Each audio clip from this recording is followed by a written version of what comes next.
கொள்கை, அரசியல், புரட்சி, அதிகாரம், மக்கள், நேர்மை, தியாகம், ஆளுமை, பதவி, உரிமை, எழுச்சி, வாரிசு, கலை, துரோகம், நீதி, மாற்றம், எதிர்காலம்.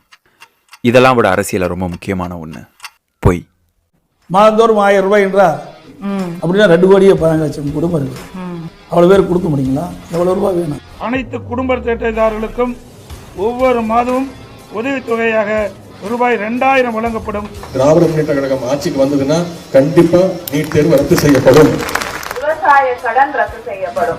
நம்மளை பொறுத்த வரைக்கும் நாம எல்லாருமே ஒண்ணுதான், நாம எல்லாருமே சமம் தான். இஸ்லாமிய சகோதரர் மட்டும் உள்ளார வாங்க, தயவு செய்து மற்றவங்க யாரும் வர வேணாம். ஜிஎஸ்கேன்னு ஒரு கிரிக்கெட் அணி இருக்குன்னு ஐபிஎல்ல ஒருத்தம் கூட தமிழ இல்லைன்னு 11 பேரும் தமிழ உங்க அண்ணன் வந்து ஆடுவான். 90களில் இருந்தே ஏடிஎம்கே டிஎம்கே இல்லாத கட்சி ஆட்சி அமையணுன்ற எதிர்பார்ப்பு பல மக்கள் கிட்ட இருந்துச்சு. அந்த மாதிரி பல கட்சிகள் உருவாச்சு. ஆனா யாராலையும் ஆட்சி பிடிக்க முடியல. வாய்ப்பில்ல ராஜா. இப்போ வலுவான கூட்டணியோட இருக்கிற டிஎம்கே 2011 சட்டமன்ற தேர்தலில் டிஎம்கேவோட கேப்டன் அதிக வாக்கு பெற்று செகண்ட் பொசிஷன்ல இருந்தார். கேப்டன் பத்தி நான் அப்லோட் பண்ண அந்த 2 வீடியோலையும் இந்த 2 கட்சிகள் மீதும் பயங்கர எதிர்ப்பா பேசியிருப்பாரு. கலைஞர் சொல்லிட்டார், கலைஞர் என்ன பண்ணிட்டாரு? கலைஞர்கள் தமிழ்நாட்டை அடமானம் தான் வச்சு. ஆனா இப்ப அதே கட்சி டிஎம்கேவோட கூட்டணியில் இருக்காங்க. எல்லாம் மனுஷ ஜென்மம் தானா? ஆனா கூட்டணினாலே டிஎம்கே தான் போல. 21 கட்சிகளோட கூட்டணி வச்சு பலமான கட்சியா படையோட நிக்கிறாங்க. அரசியலே முதல் முறையா 3 தடவை சிஎம் இருந்த தலைவர் கூட இப்ப டிஎம்கேவோட கூட்டணி. அதான் அரசியல் தம்பி. அடுத்து நம்ம கமல் சார். அதிமுகவோட கூட்டணி இருக்காதுன்னு நானே சொல்லிடுவேன். திமுகவோட கூட்டணி இருக்காதுன்னு திரு கமலஹாசன் சொல்வாரா? சொல்லிட்டா போச்சு. எங்களை யாராலையும் தொட முடியாத அளவுக்கு கூட்டணி வலுவா இருக்கு. ஷேர் ஆட்டோல ஆள் ஏத்துற மாதிரி கூட்டணி கவுண்டை ஏத்திக்கிட்டே இருக்காங்க. 2 பேருக்கு இடம் இருக்குதானா? 2 பேர் தானே, 4 பேர் கிடைக்குது. பெரிய கட்சிகளே கூட்டணி வச்சாதான் ஜெயிக்க முடியுன்ற எண்ணத்தோட இருக்கும்போது சீமானனும் விஜயண்ணாவும் கூட்டணியே இல்லாம மக்களை மட்டும் நம்பி தனிச்சு போட்டிடுறாங்க. பதவியா கூட்டணிக்கு வந்தால் துணை முதல்வர் தருகிறான் என்கிறார்களே, அப்ப ஏன் நாங்க போகல? ஒரே ஒரு முறை உங்கள் பிள்ளைகளுக்கு வாக்கு செலுத்தி இந்த ஆட்சியை ஒரு முறை கொடுத்து பாருங்களேன். என்னப்பா நிப்பீங்கல்ல? உங்களை நம்பிதாப்பா வந்திருக்கிறேன். தேர்தல் வந்தாலே எல்லா கட்சிகளும் வாக்குறுதிகளை அள்ளி தெளிப்பாங்க. அதானே உலக வழக்கம். இது ஒரு டீல் மாதிரி ஒர்க் ஆகும். எனக்கு ஓட் போடு, உனக்கு நான் அதெல்லாம் பண்றேன். எந்த எலெக்ஷனும் இல்லாத அளவுக்கு இந்த தடவை ஒரு கட்சியும் மக்களுக்கு பண்ண அவ்வளவு ஆஃபர்ஸ் வச்சிருக்காங்க. ஃபர்ஸ்ட் ஏன் அவங்க நமக்கு இவ்வளவு பண்ணணும்? எல்லாம் ஒரு உள்நோக்கம் தான். டிஎம்கே மகளிர் தொகை 1000 இருந்து 2000 மாத்திருக்காங்க. இதெல்லாம் எப்படி சாத்தியம் சொன்ன எடப்பாடியாவே இப்ப அவரும் 2000 ரூபாய் தரேன்னு சொல்றாரு. இதுல நம்ம அண்ணன் இன்னும் 500 ரூபாய் சேர்த்து போட்டு தரேன்னு சொல்லி மக்களோட்ட ஏலம் போட்டுட்டு இருக்காங்க. நான் பதவிக்கு வந்தா ஊர் மக்கள் எல்லார் அக்கௌண்ட்லயும் 15,000 ரூபாய் பணம் போட்டு விடுறேன். 20,000 ரூபாய் போட்டு விடுறேன். 25, 30, 35, 40. சில நேரங்களில் ரொம்ப நல்ல வாக்குறுதிகளும் வரும். கல்வி கடன் ரத்து, பெண் பாதுகாப்பு, இலவச குடிநீர், நீட் தேர்வு ரத்து, மது ஒழிப்புன்னு பல அரசியல்வாதிகள் சொல்றதை கேட்டிருப்போம். வங்கியில் பெற்ற கல்வி கடன் தள்ளுபடி, பெண் குழந்தைகள் பாதுகாப்பு நம்ம ஆட்சியில நம்பர் 1 இருக்கும். தூய குடிநீர் 3 இலவசம். மது விலக்கிற்கான கையெழுத்தாகத்தான் தலைவருடைய முதல் கையெழுத்து. வாக்குறுதி கொடுத்திருக்கிறார். திராவிட முன்னேற்ற கழகம் ஆட்சி வந்துச்சுன்னா தமிழ்நாட்டில இருந்து நான் நீட் தேர்வை அடியோட ஒழிச்சு கட்டுவேன். இந்த எலெக்ஷன்ல நான் ஜெயிச்ச உடனே நான் சொன்னது பூரா செஞ்சு தரேன்டா. ஆனா ஆட்சி அமைஞ்சதும் இதுல எதுவுமே நடக்கலன்னு ஒரு விவாத மேடையில சாட்டி டிஎம்கே பார்த்து நீங்க சொன்ன வாக்குறுதியில என்னெல்லாம் பண்ணிருக்கீங்கன்னு சாட்டியடியா கேட்டிருப்பாரு. அப்போ டிஎம்கே காரரே சும்மா தான் இருப்பாரு. எல்லாத்தையும் செஞ்சுட்டாங்களா? இந்த திமுக தேர்தல் அறிக்கை நான் வச்சிருக்கேன். அவன் கிறுக்கம் தானே ஒழிய நல்லவன்டா. வாக்குறுதிகளே இந்த இலவசன்ற விஷயம் தான் ரொம்ப கான்ட்ரவர்சியா போயிட்டு இருக்கு. மாசம் காசு ஃப்ரீ, பஸ் ஃப்ரீ, தங்கம், வேட்டி செலனு மக்கள் வரி பணம் நமக்கே இலவசமா வரப்போகுது. நாம என்ன பிச்சைக்காரங்களா? சேலை வெட்டி வாங்குறதுக்கு வேலை வெட்டி கேளுங்கய்யா. இந்த இலவசத்தை பத்தி சரியான சிந்தனையோட இருந்தது சீமானனும் விஜயண்ணாவும். முன்னாடி இருந்தாங்க, இப்ப அவரும் இலவசம் வழங்க தயாராயிட்டார். எந்த மூவியோட குணம் வந்துச்சோ உனக்கு? தளபதி லிஸ்டே ரொம்ப பெருசாவும் ரொம்ப டிஃபரெண்டாவும் இருக்கு. அன்னபூரணி சூப்பர் 6 திட்டம், அண்ணன் சீர் திட்டம், தாய்மாமன் தங்க மோதிரம் திட்டம், 1 பவுன் தங்கமும் பட்டு சேலையும் மாதந்தோறும் 2500. எந்த பஸ்ல வேணாலும் ஃப்ரீயா, சொன்ன மாதிரியே ஃப்ரீயா போகலாம். சில மாதங்களுக்கு முன்னாடி விஜய் அவர்கள் சொன்ன வாக்குறுதிகளாம் மக்கள் வாழ்க்கை தரத்தை உயர்த்துற விதமா ரொம்ப சிறப்பா இருந்தது. அதுக்கான வசதி வாய்ப்பை உருவாக்குற அளவுக்கு பொருளாதார வளர்ச்சிக்கு வழியை உண்டாக்கணும். இலவசம் இல்லாத நாடுதான் நல்லா இருக்குன்ற நோக்கம் விஜயண்ணாக்கு சினிமாலே இருந்தது, ஆரம்பத்தில் அரசியலே இருந்தது. 2021 டிஎம்கே ஆட்சிக்கு வரும்போது தமிழ்நாட்டு கடன் 4.8 லட்சம் கோடி இருந்தது. இப்போ 2026 8.3 லட்சம் கோடி கடன் இருக்கு. 5 வருஷத்துல கிட்டத்தட்ட 3 லட்சம் கோடி கடன் அதிகமாயிருக்கு. ஷாக்கா இருக்கா? இருக்கும்டா. இது முழுக்க கவர்மெண்ட் மேல தப்புன்னு சொல்ல முடியாது. ஏன்னா ரோட்ஸ், மெட்ரோ, ஹாஸ்பிட்டல்னு எல்லாத்தையும் அப்கிரேட் பண்ணணும்னா கடன் வாங்கி தான் பண்ண முடியும். ஆனா இது கூடவே ஒவ்வொரு குடும்பத்துக்கும் 1000 ரூபாய் உரிமை தொகை, இலவச பஸ்னு ஃப்ரீயா கொடுத்தா கடன் இன்னும் தான் அதிகமாகும். அப்போ petrol, property tax, GST, EB, bus டிக்கெட்னு எல்லாமே இன்க்ரீஸ் ஆகி அது நம்ம தலையிலே தான் வந்து விழும். வெறும் 1000 ரூபாய் தானே நம்ம நினைப்போம். ஆனா 1 கோடிக்கு மேல இருக்கிற பெண்கள் அக்கௌண்ட்ல கிரெடிட் ஆகும். அப்படி பார்த்தா 10,000 கோடிக்கு மேல நிதி ஒதுக்கணும். அதுக்காக இது மொத்தமா வேஸ்ட்னு கிடையாது. ரொம்ப புவர் ஃபேமிலிக்கு ஹெல்ப்பா இருக்கும். டெய்லி செலவுல மேனேஜ் பண்ண முடியுது. இது ஷார்ட் டேர்ம்க்கு ஹெல்ப் பண்ணும் தான், ஆனா லாங் டேர்ம்ல ஆப்பு தான்.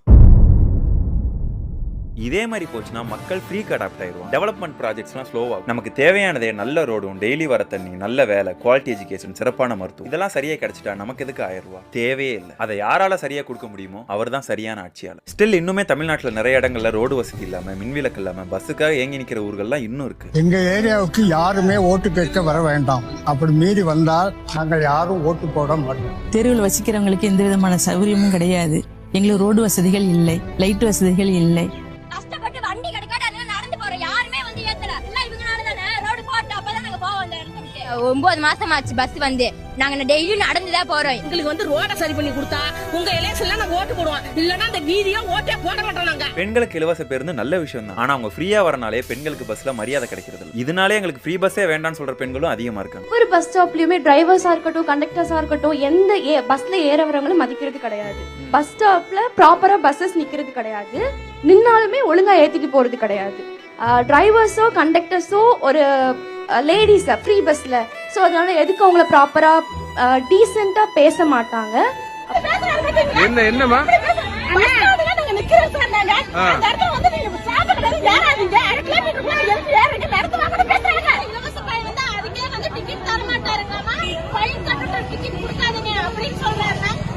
ஃப்ரீன்னு பஸ்ஸே நிறுத்த மாட்டேன்றேன். எங்களுக்கு பஸ்ஸில் அவ்வளோ போமா ஆன்ட்டு போயினே இருக்கிறாங்க. அது நீங்கள் காசு கொடுத்தா போயிடலாமே. சீமான் அவர்கள் நிறைய இடத்துல அவர் மாத்தி மாத்தி பேசுறாருன்னு அவர் போட்டு நம்ம அடிச்சாலும், ஆனா அவர் வாக்குறுதிகளை இலவசமான அதெல்லாம் தரேன்னு எங்கேயுமே சொல்லல. அதுக்கு ஒரு வாழ்த்துக்கள். யோசிக்கணும், சிந்திக்கணும். நாம் தமிழோட வாக்குறுதிகள்லாம் நல்ல விதமா நிறைய விஷயம் இருந்தாலும் சில வாக்குறுதிகள் எப்படி சாத்தியம்ன்ற அளவுக்கு இருக்கு. தமிழ்நாட்டுக்கு 5 தலைநகரங்கள், அது எப்படி முடியும்? சென்னையில இருக்க தலைமைச் செயலகத்தை திருச்சிக்கு கொண்டு வரது, எல்லாத்துக்கும் கவர்மெண்ட் வேலை தரேன்னு சொன்னது. என்னது கவர்மெண்ட் வேலை கிடைச்சிருக்கா? ஆமா எனக்கா? அதுல முக்கியமா மது ஒழிப்பு. வேற எந்த கட்சியும் மது ஒழிக்கிறேன்னு சொல்லல. ஏன்னா கவர்மெண்ட்டுக்கு பெரிய இன்கம் சோர்ஸஸே டாஸ்மார்க் தான். கவர்மெண்டோட மொத்த வருவாயில இருந்து 16% டாஸ்மார்க்ல இருந்து மட்டும். கடையெல்லாம் அடைச்சிட்டா நல்ல விஷயம் தான். அடிக்ஷன் குறையும், குடினால வர ஃபேமிலி ப்ராப்ளம் இருக்காது, ஏழ்மை மக்களுக்கு சேமிப்பு அதிகமாகும், அவங்க உடல் நலம் நல்லா இருக்கும். ஆனா இதனால கவர்மெண்ட்டுக்கு நிதி பிரச்சனை ஏற்படலாம். இல்லீகலா பிளாக்ல நிறைய ஆளுகள் உள்ள வரும். நீயா நானால இதே டாபிக்ல ஒரு எபிசோட் இருக்கும். அப்போ ஒரு மதுப்பிரியரோட கஷ்டங்களை அவ்வளவு அழகா அந்த அரங்கத்துல சொல்லுவார். ஓகே, இப்ப திடீர்னு மதுவிலக்கு அமல்படுத்தப்படுது. எங்கேயுமே உங்களுக்கு குடிக்கிறதுக்கு கிடைக்காது, கள்ள சாராம நாட்டு கிடைக்காது. எப்படின்னா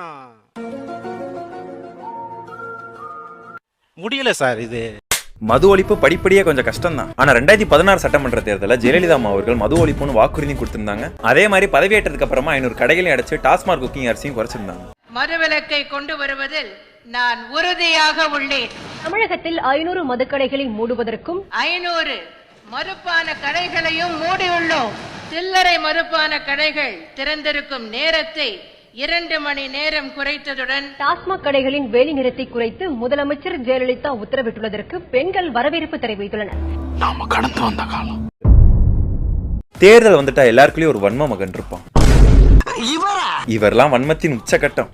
முதலமைச்சர் ஸ்டாலினுக்கு உங்களுக்கு தானே போட்டி.